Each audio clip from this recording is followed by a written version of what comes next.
नमस्कार दर्शक बंधु आज वीडियो जानिबा एसबीआई बैंक आमको केते परसेंट सुध देई थाए मासको केते परसेंट सुध देई थाए एवं वर्षको केते परसेंट सुध देई थाए जदि आमे बैंक रे 1 लाख टंका रखुचे ताहाले मासको एवं वर्षको केते टंकार सुध आमको मिलिबो ताहाले आ डेरी न करी वीडियो को आरंभ करिबा ता पूर्वरु जदि चैनल को सब्सक्राइब करनाहंती ताहाले सब्सक्राइब कर दियंतु। दर्शक बंधु प्रथमे जानी रखंतु जे बैंक गुड़िक कौ मासरे सुध पैसा आम खातार जमा करिथांती। एसबीआई बैंक कथा जदि आमे कहिबा ताहाले एसबीआई बैंक प्रत्येक 3 मासरे थरे सुध पैसा आम बैंक खातार जमा करिथाए। मार्च, जून, सेप्टेम्बर एवं डिसेम्बर मासरे सुध पैसा आम पासबुक रे जमा होइथाए। एमिति किछि प्राइवेट बैंक गुड़िक अछि जहाँकि प्रत्येक मासरे थरे लेखाएं सुध देइथांती बा वर्षको 12 थर सुध मिलिथाए। तो आमे वर्तमान एसबीआई बैंक रो सुध विषय जानिबा।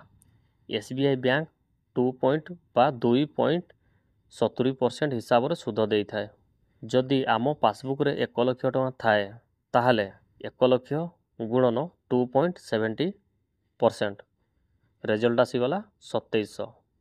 तो आमको 1 लाख टंकार 2.70% सुध हिसाब से एसबीआई बैंक आमको 2700 टंका देउची।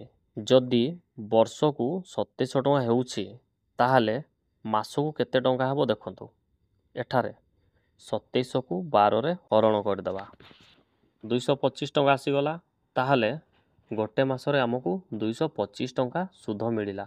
गोटे मासर तो सुध टंका दिया जाए ना, प्रत्येक 3 मासर थर लेखाएं सुध टंका मिली थाए। तो एठारे 225 को 3 रे गुणन कर देले आसी जाउची 675 माने प्रत्येक 3 मासरे आमको 675 टंका सुध आमको मिली थाए। तो दर्शक बंधु आपण माने जानी पारले तो एसबीआई आमको 1 लाख टंकार 2.70% हिसाब रे मासको एवं वर्षको केते टंकार सुध देउची। आजिरो वीडियो रे बास एतिकी रहिली। जय जगन्नाथ।